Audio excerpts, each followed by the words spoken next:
Amazonas registrou um aumento expressivo no número de microempreendedores individuais formalizados, chegando a 30% de alta no primeiro quadrimestre de 2023, comparado com o mesmo período do ano anterior. Isso mostra um aquecimento na economia, mais facilidade para o empreendedor tirar seu CNPJ? Um aumento na cultura empreendedora?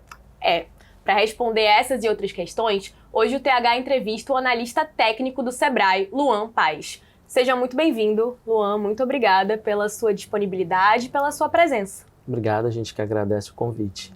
Certo. E, Luan, eu gostaria de começar essa entrevista perguntando um pouco sobre a sua atuação no Sebrae, que eu sei que já vem aí de muito tempo, e também de que forma você enxerga que o Sebrae atua dentro do campo econômico no Amazonas e no Brasil. Qual a importância dele? Estou há 10 anos no Sebrae, esse ano completei 10 anos em outubro, e assim, a minha história dentro do Sebrae começou dentro do atendimento. Então eu vejo assim, um atendimento à porta de entrada, né, para o microempreendedor, aquela pessoa que quer abrir um negócio, não só o microempreendedor, aquela pessoa que tem um sonho de ter um negócio. Então o Sebrae está de portas abertas, a gente não tem só aqui em Manaus, mas em alguns municípios também a gente tem a sede do Sebrae e alguns pontos de apoio. Então, a atuação do Sebrae não só no Amazonas, mas vamos falar especificamente do Amazonas, que é um estado gigantesco, e assim, o Sebrae consegue chegar aos 62 municípios. É uma logística muito grande, mas a gente consegue levar a bandeira do empreendedorismo para essas pessoas, para essas comunidades, locais onde outras entidades públicas não chegam e a gente chega com empreendedorismo, levando inovação, levando o conhecimento para o público, para que eles possam desenvolver os pequenos negócios dentro da sua região, buscando assim para que as pessoas não saiam dos seus locais, dos seus municípios, não venham para a capital, ou até possam vir, mas no sentido de expandir seu negócio, mas que elas consigam desenvolver a sua atividade econômica dentro daquele município, observando as potencialidades econômicas. Eu vejo que o papel do Sebrae é esse, é tentar desenvolver a economia local, trazendo insumos e conhecimento para aquele público que está lá e precisa de informação, de conhecimento. Foi interessante você falar sobre essa questão do interior, dos municípios, principalmente porque devido a esse período de estiagem, eu imagino que essa questão logística deve ter sido muito difícil. Então, que ótimo que eles não precisam, esses microempreendedores não precisam se deslocar até Manaus, né? Isso. A gente tem assim, uma rede de atendimento ampliada, que conta com parceiros, que a gente chama lá de Sala do Empreendedor, que é uma iniciativa do Sebrae junto com a Prefeitura Municipal, que é realmente onde não tem o ponto físico do Sebrae, mas você tem uma sala do empreendedor, onde ela vai acolher aquele empreendedor e o Sebrae dá todo o conhecimento para aquela pessoa que fica na sala do empreendedor repassar também para os empresários daquela região. E falando um pouco sobre desafios de se empreender no Amazonas, um levantamento realizado pelo Mapa das Empresas aponta que o Amazonas é o quarto estado com maior fechamento de empresas no Brasil. Na sua perspectiva, o que explica esse cenário?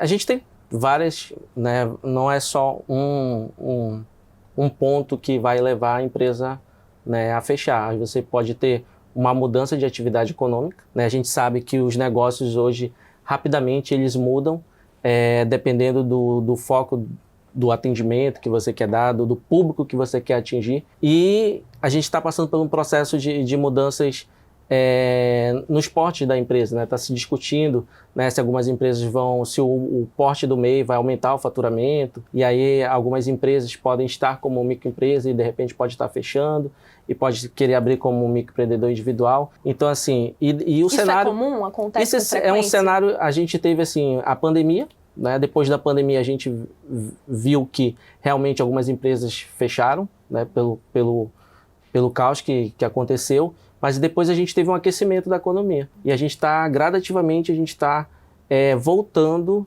a alguns patamares antes da pandemia.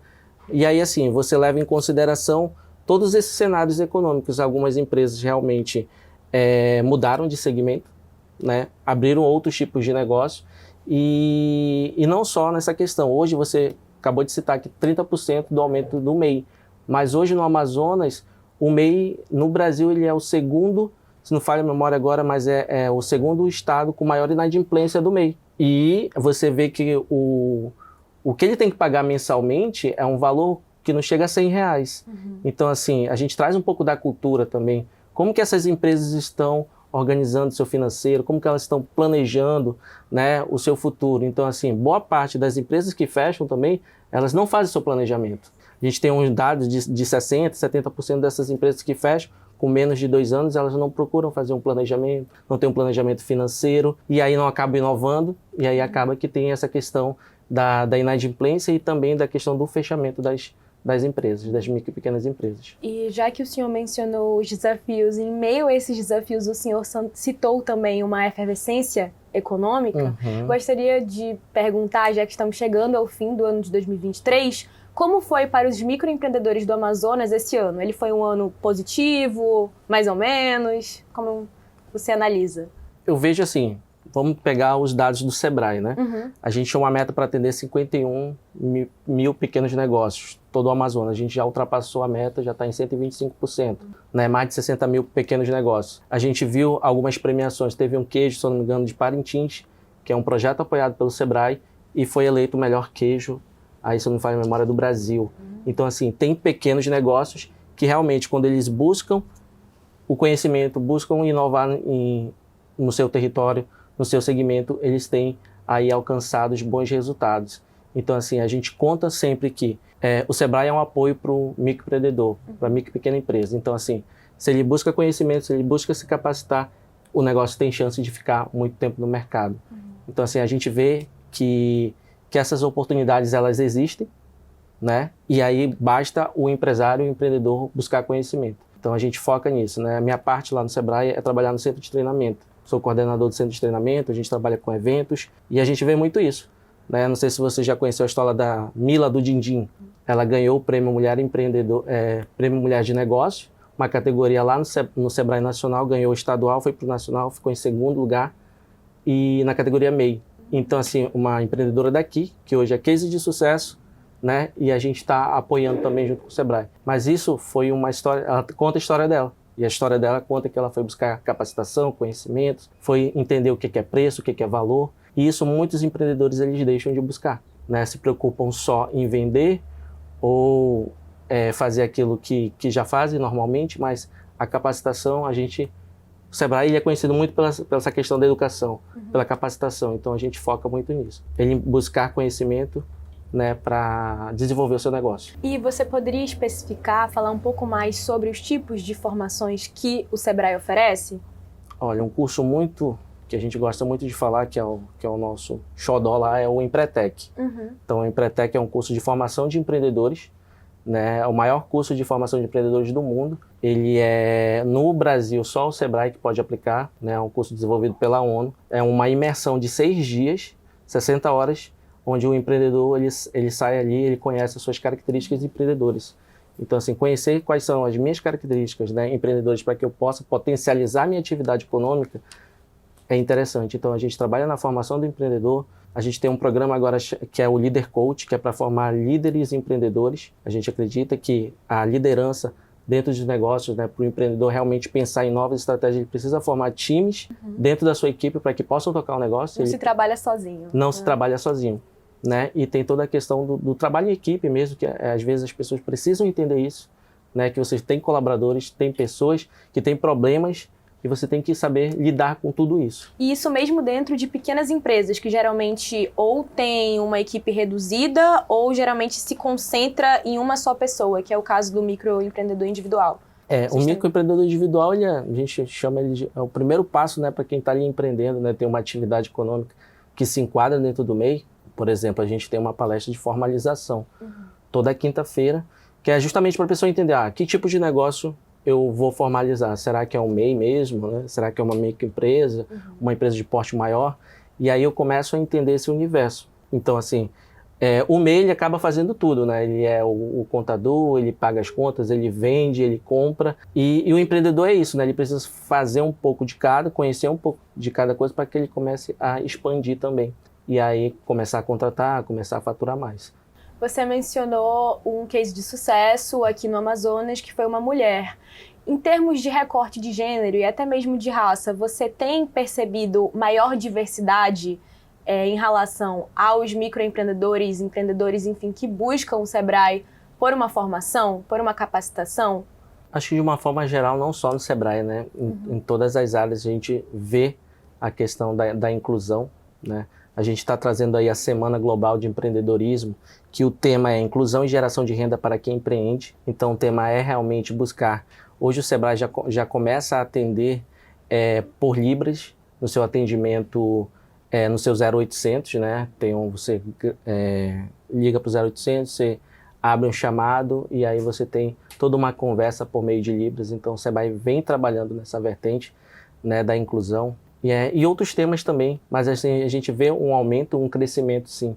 A gente fez um trabalho esse ano com mais de 500 pessoas, os fazedores de cultura, uma parceria que a gente teve com a Manaus Cult, e a gente viu muito essa questão da inclusão também. Então, assim, o Sebrae ele vem trabalhando nessa vertente, e ano que vem a gente vai ter um projeto voltado que é trabalhar com empreendedorismo feminino, empreendedorismo indígena também. A gente atendeu muitas comunidades esse ano ao redor aqui de Manaus, né, levando a questão do empreendedorismo para as áreas indígenas aqui da região, né, em torno de Manaus. E quais são as atividades que essas pessoas indígenas desenvolvem? Aí a gente leva desde a questão do atendimento ao cliente, da formação de preço, a questão de trabalhar a inovação, o marketing, né, as mídias digitais. Então são temas bem atuais que realmente a gente está vendo uma demanda crescente por parte do empreendedorismo indígena também aqui.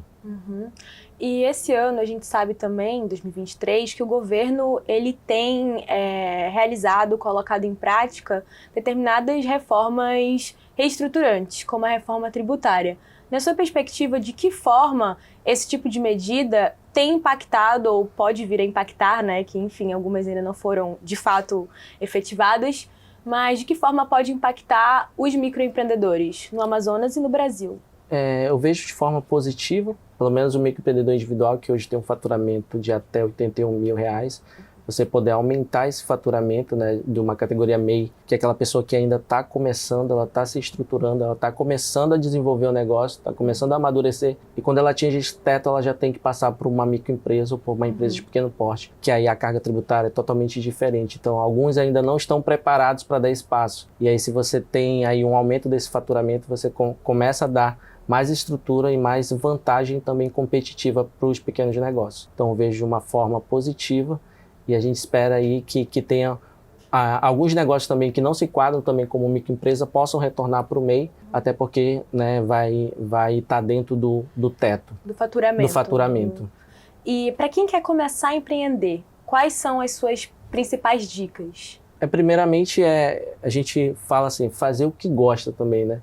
Tem algumas pessoas, vamos fazer lá uma ideia de negócio, vamos prototipar, vamos fazer uma ferramenta que a gente tem, que é o Canvas modelo de negócio. Então, tentar entender aquilo que eu faço bem e se eu conseguir ter uma remuneração legal com aquilo, eu vou buscar mais conhecimento. Ou, de repente, se eu já tenho expertise, trabalho numa empresa. De repente, trabalho numa empresa, quero sair daquela empresa, quero montar um negócio próprio.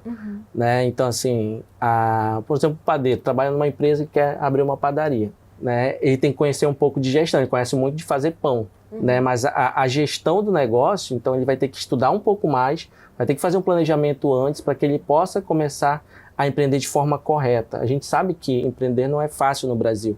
A gente tem, e a gente vai aprendendo, né? Vai aprendendo com o dia a dia. Mas eu acho que um planejamento antecipado, né, para você dar o primeiro passo é muito importante do que você sair empreendendo de qualquer forma. E aí você pode cair naquela estatística, né? Antes de 2 anos você chegar a fechar o negócio porque você não estudou o local onde você for colocar o seu ponto, se for um restaurante, se for um bar, de repente não é o local adequado, às vezes o outro lado da rua é melhor do que esse lado aqui. Então, assim, estudar um pouco mais, fazer um planejamento para que você possa realmente investir no negócio que possa ter aí perenidade para dar certo. E existe um perfil de microempresas no Amazonas que tem tendência a fechar com mais facilidade? Não vejo nenhum perfil, assim como você pode empreender em qualquer tipo de negócio, eu acho que a questão de fechar, ela vai muito em consideração com o tipo de negócio que você está trabalhando e a gestão mesmo que você faz da sua empresa. Porque toda empresa, todo tipo de negócio, se você olhar você tem os seus concorrentes e você tem sempre um negócio que está dando certo daquele segmento. Então, acho que é assim, olhar para aquele negócio que está dando certo, quais são as boas práticas daquele negócio? Será que o atendimento, será que a experiência do cliente faz com que ele venda mais e que eu não? Né? Então, assim, ontem mesmo eu recebi um contato de uma empresária que tem um posto de gasolina, né, e ela está precisando trabalhar tanto o posto de gasolina quanto a conveniência, o atendimento ao cliente. Fazer com que os colaboradores entendam que não é só aquele produto que ele vende, mas você pode fazer outro mix de produtos, aumentar o seu ticket médio. Então são pequenos detalhes que fazem com que o negócio dê certo e outros não. E sobre a questão da vocação empreendedora, ela existe? Ou ela sem a capacitação, como você mencionou?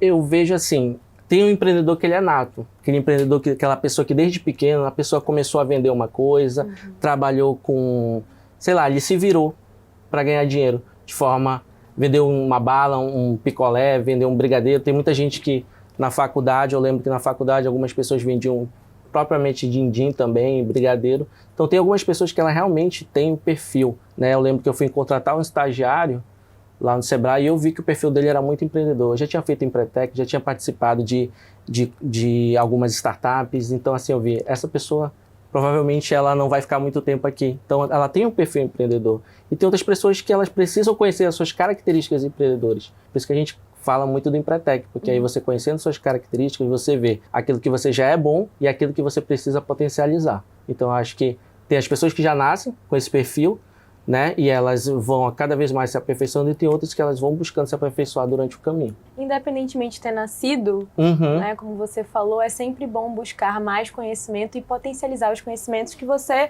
também já tem, né? Isso. E agora um assunto um pouco polêmico, mas sobre a pejotização do trabalho. A gente sabe que devido a uma série de fatores, que eu gostaria que você mencionasse também, durante a resposta, mas enfim, a gente sabe que devido a inúmeros fatores, muitas empresas optam por contratar pessoas por MEI, não mais por CLT, assinar carteira, enfim. Como é que você enxerga isso? Como é que o Sebrae lida com essa questão? E como você citou também, existe a questão da inadimplência do MEI. Será que isso tudo não está conectado também? Eu vejo assim, a inadimplência do MEI, muitos MEIs que são formalizados, ou eles fazem por conta própria, e eles não sabem que eles têm algumas obrigações para fazer, como pagar o DAS todo mês, como fazer sua declaração todo ano, mesmo ele não tendo faturamento. Então, às vezes, a pessoa justamente abre um CNPJ, vou prestar serviço para uma empresa, porque ela está precisando que, né, ela só não emite mais nota, ela não paga mais pessoa física, assim. Então, vou buscar o MEI como uma forma mais simples de abrir uma empresa. E aí eu fiz um serviço de 3 meses e pronto. Eu esqueci o meu CNPJ, não paguei mais o meu DAS, e isso acaba causando provavelmente a inadimplência. E aí essa pessoa às vezes arruma um emprego, né, consegue um emprego de carteira assinada, passa algum tempo, ela sai desse emprego, e quando ela vai receber o seguro-desemprego, ela descobre que ela tem um MEI que ela não deu baixa, e aí ela vai procurar regularizar isso. Porque você precisa regularizar, então, para ter acesso ao seguro-desemprego? Se você tiver direito, sim. Ou você dá baixa na empresa, né? Ou você continua com a empresa e abre mão do seguro. Então, alguns casos sempre acontecem dessa forma lá no Sebrae. E as pessoas, assim, elas abrem, às vezes, por indicação da própria empresa, que solicitou, mas a empresa não passa nenhuma orientação, né, do que ela precisa fazer. Mas algumas empresas buscam realmente isso para sair um pouco daquela carga tributária, dos encargos trabalhistas, né? Você tem hoje aí os salões de beleza, que tem uma lei específica que é para trabalhar com os MEIs, né? Então, isso está, alguns segmentos, isso está regulamentado. Como dei o exemplo do salão parceiro, que é a parte do segmento de beleza. Então, a contratação por MEI é obrigatória dentro dos salões? Não é que seja obrigatória. Você poderia falar um pouco mais sobre isso? Você pode ter o seu funcionário de carteira assinada, mas você acaba que a prática do mercado, e tendo essa lei do salão parceiro, ela possibilita que você possa ter um prestador de serviço. Né? Ele não é um colaborador da tua empresa. E a empresa tem que verificar isso também, que ela não pode configurar isso como um colaborador, e sim um prestador de serviço, né? Que vai emitir nota fiscal para a empresa dos serviços que ele ficou durante aquele tempo lá no salão de beleza. Então tem algumas regras aí que você precisa observar melhor e o empresário precisa estar atento a isso. Sim. E o Sebrae, ele realiza algum tipo de ação ou de curso mesmo em relação a essa questão de saber como emitir a sua DARF, porque existe um grande desconhecimento, né, por parte das pessoas, como você mesmo disse. Então, dentro dos cursos que ele já oferece, já existe? Hoje a gente tem um atendimento nos nossos pontos, tanto no Sebrae da Leonardo Malcher, quanto no nosso novo ponto lá no shopping do São José também, e no Aleixo. A gente tem uma equipe de consultores, né, contadores, que estão à disposição gratuitamente para que os MEIs possam emitir a sua nota fiscal, orientação para a inscrição municipal e ter todo o acompanhamento e vamos lá, tá com alguma dúvida sobre a parte fiscal também, você pode ter todo o apoio dos nossos contadores lá no atendimento do Sebrae. Isso é dica de ouro, viu, gente? Inclusive. Então, quem tiver hoje, o que acontece? A Receita Federal começou a enviar algumas notificações para as empresas que precisam se regularizar, senão elas vão perder a condição de MEI. Então, elas têm aí a questão do parcelamento, né? Você pode parcelar, você pode regularizar a sua empresa, mas tem um tempo para isso. Então, a gente está lá com uma equipe disponível para verificar como está a situação da sua empresa e te dar o diagnóstico disso. Muito bom saber. Inclusive, segmentando um pouco o assunto agora, falando sobre, você chegou a falar sobre um curso que o Sebrae ministrou para fazedores de cultura. Então, sim, trazendo um pouco para a economia criativa agora. Com a ascensão da economia criativa, como o Sebrae tem observado essa circunstância, essa situação, e como ele vem se preparando para isso também? Hoje a gente já vem fazendo um trabalho, esse ano é o terceiro ano, juntamente com a parte da cultura, preparar os fazedores de cultura para fazerem o projeto de elaboração, né, para acessar os recursos dos editais. Então a gente tem um curso chamado Elaboração de Projeto para Captação de Recursos.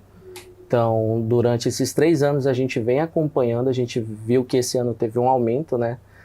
A gente ofereceu para mais de 500 vagas, né? E a gente teve a busca realmente dessas pessoas buscando se capacitar, primeiro, para ter a gestão desse recurso, que não basta só pegar o recurso, você tem que fazer uma prestação de contas depois, tem uma série de situações que dentro do projeto é ensinado, então desde a parte do planejamento, da questão da execução e da prestação de contas. Não só o Sebrae, mas você vê um aumento de atividades tanto da prefeitura também, que faz juntamente com a Centep, também já faz alguns cursos voltados para essa questão dos fazedores de cultura. Saber elaborar esqueci o termo agora, mas é o portfólio.